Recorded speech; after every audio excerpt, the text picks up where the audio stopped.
Wow. So I'll tell you what we have done at a level of the city council is we implemented the community comment period after the city council meetings.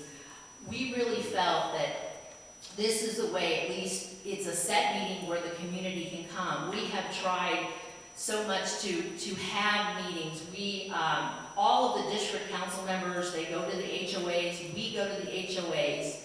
We also do district-wide HOA meetings. We meet with people on a daily basis. We have our Fishers Talk magazine, which has all our information of all the districts, all our emails, all our phone numbers. We have meetings and people don't come. Things are on the website. We are trying every day to figure out how we can engage people. And I'll tell you what, I think people are happy here. They're busy people, and I think, you know, it's hard to come to things, and so that is our challenge. Thank you, Ms. Coble. Ms. Bear.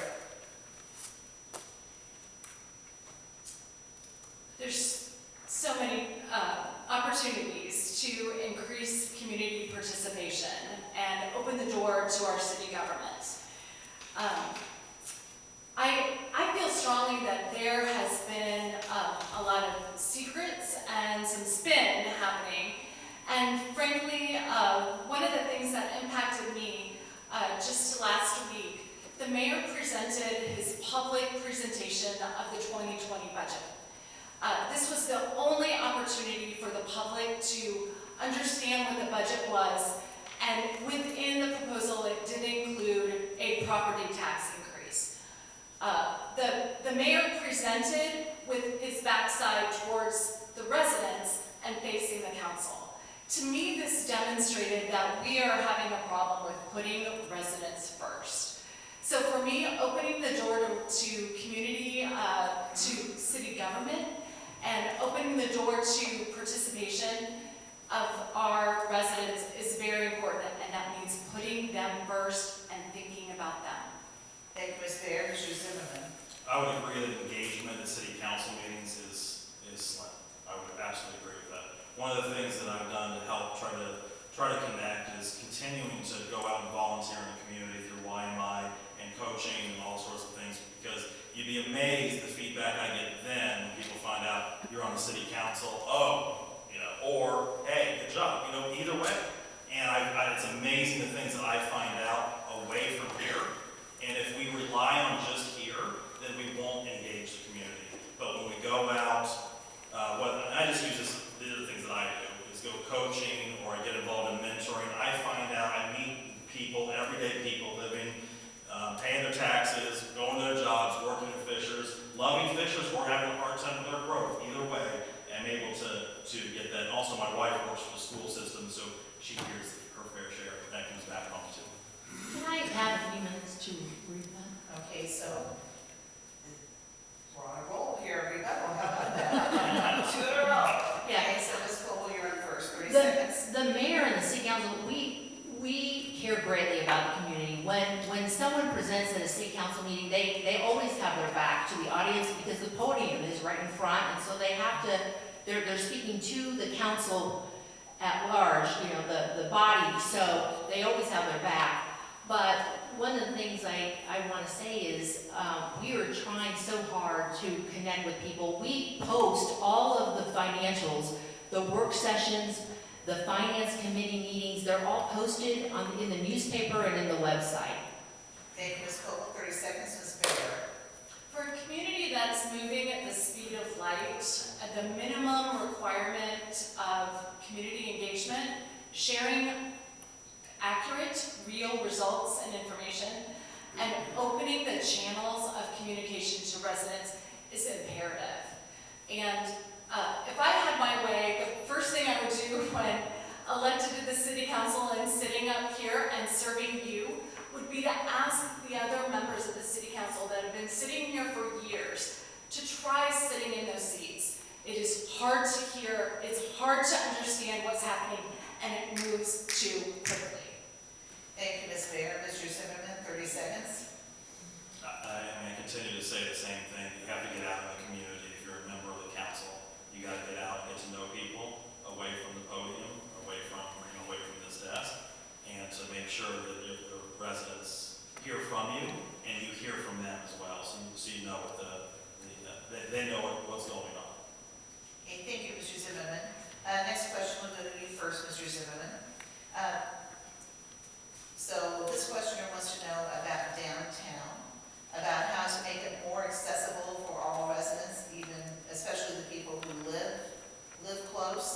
And I'm gonna pair that with another question, which would be like, what ideal company would you like to see in Fishers? So like making downtown more accessible, and then, you know, what's your dream thing to come here that isn't here yet? Well, first of all, I think our trails, and we talked about that in the district debate, trail system, and appreciate those, including John Weingart, who's led that, co-chaired the trail initiative in downtown Fishers that's going to cut through. It also will connect amongst our trail network and be able to bring accessibility to our downtown. Also, I am also in full agreement of finding some way to be able to transport people across 69, so that they're able to you know, some sort of public transit of some kind that will move people along in a limited fashion within our city, so that people can access the great things that are happening downtown.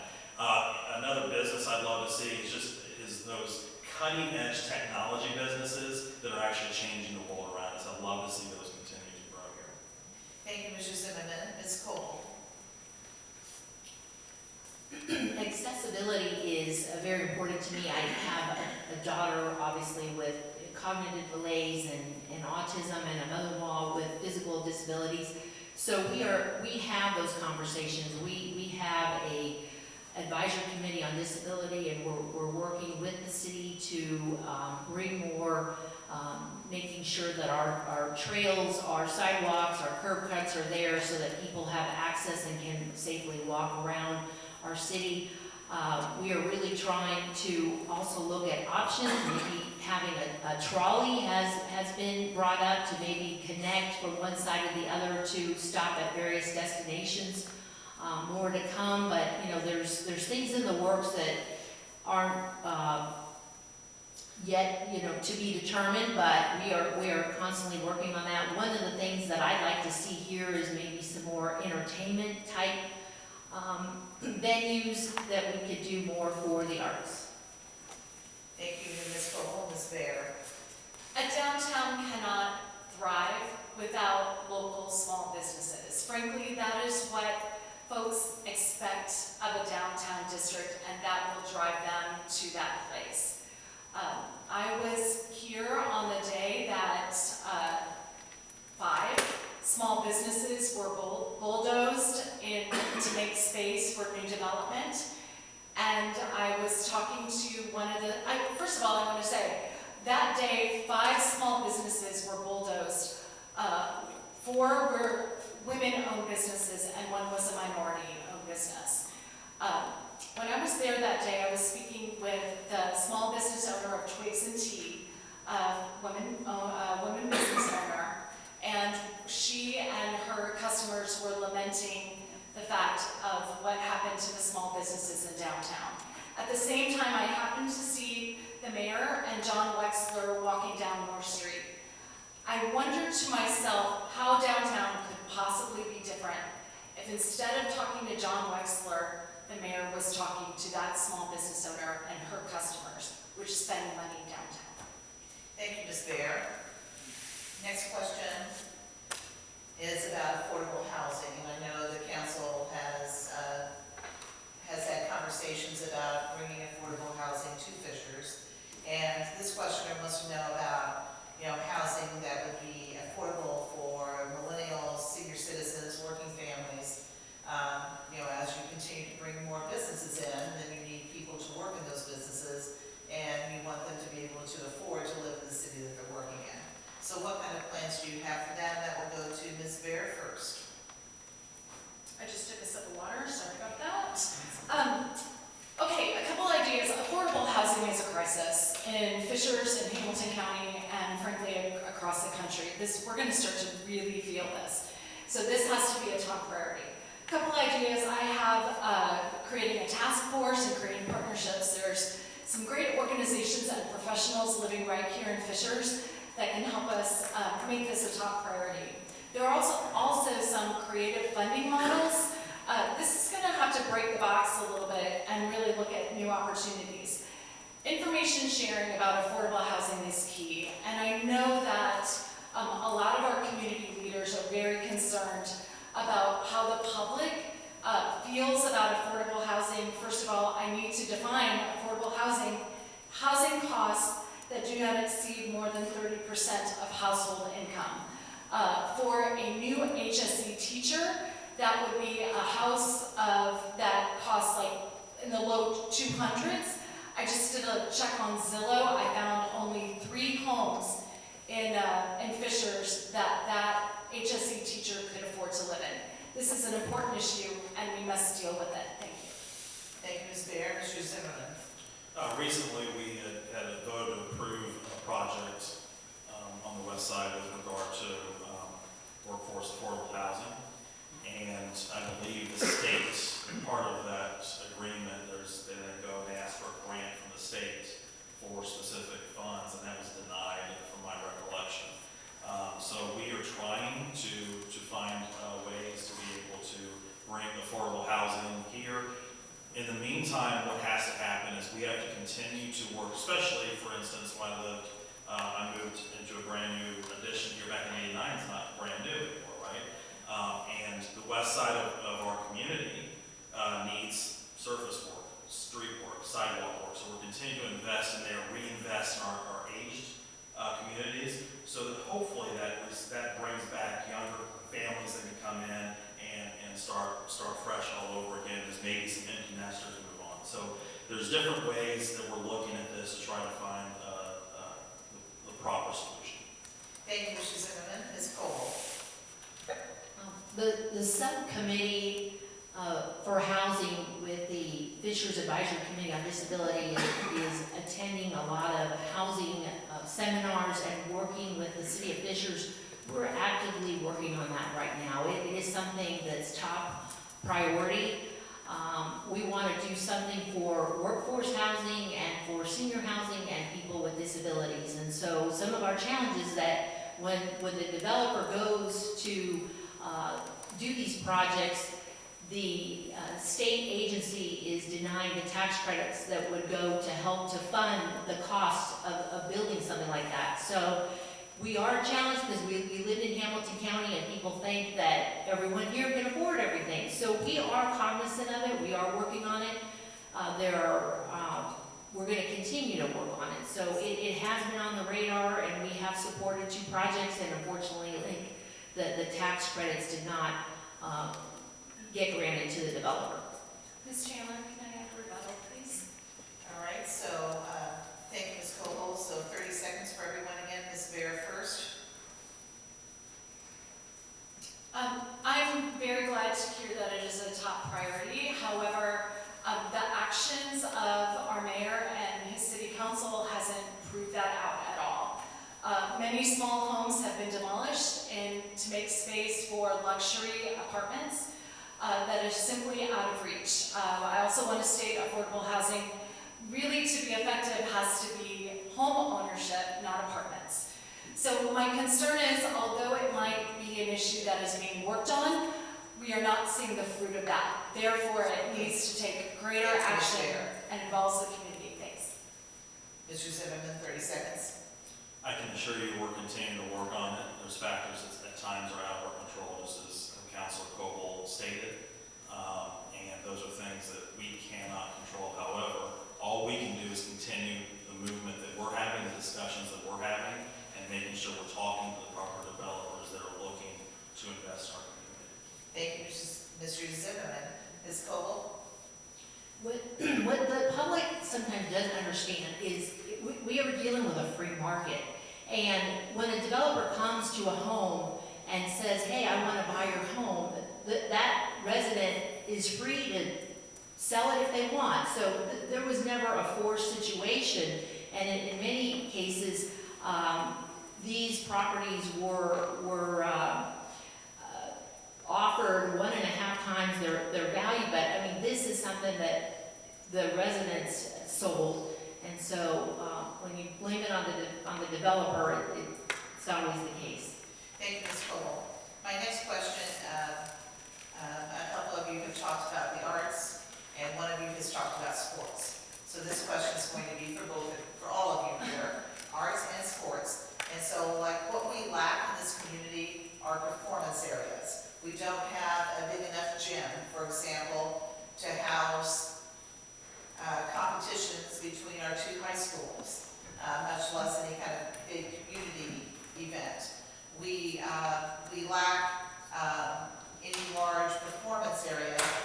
We're limited again to just what a high school has. So what kind of plans do you have for big performance public spaces, or are there any kind of plans for that? And then we'll go to Ms. Cole first.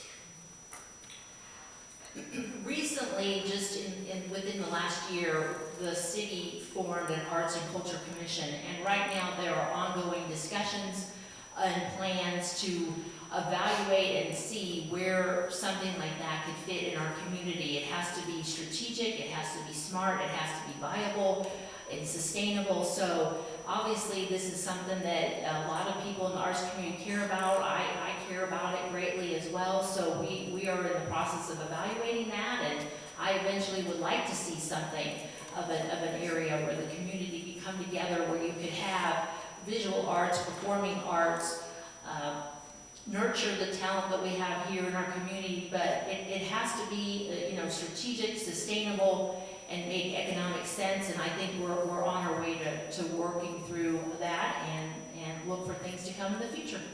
Thank you, Ms. Cole. And Ms. Bear. I'm going to link this topic a little bit to affordable housing and some of the statements that were already made. There's something concerning to me about our city leadership being too passive. When there are issues that are big gaping holes in our community, whether it be affordable housing or a lack of a performance or gathering space venue, our leaders need to take a step forward and be creative, listen to residents, and come up with some creative solutions. There's concerning to me about any passiveness to that. The other thing I will mention too is I don't think the solution necessarily needs to be in the scope of city-owned venues. We have a city-owned performance venue, and it's right behind me. The city has complete control over the programming on that venue. The problem with that is that performers that are in our community that would love to take the stage are not, that stage is not open to them. So my time is up. Mr. Zimmerman. We need indoor rec community space. It is absolutely needed. And we've been trying to get that even before I was on the council. I know the town council was even trying to get that. There was a project in the works for multiple years. The bottom line was we didn't want to get in debt for it. I mean, that was absolutely the bottom line, because we could build a building tomorrow. We could get the bonds and go build a building. We're trying to find creative ways to do this where it's not putting and burdening the taxpayer with debt. So that's where it's at right now. The last project just fell apart because it, quite frankly, didn't have enough investment in the private sector to be able to sustain it. But it's absolutely needed. We have 6 months of the year where the weather does not cooperate with outdoor activities, I would say at least. And we want to make sure that there's something there. But that's something that's an ongoing discussion. It's been very frustrating, but it's being discussed. Thank you, Mr. Zimmerman. As a member, either as a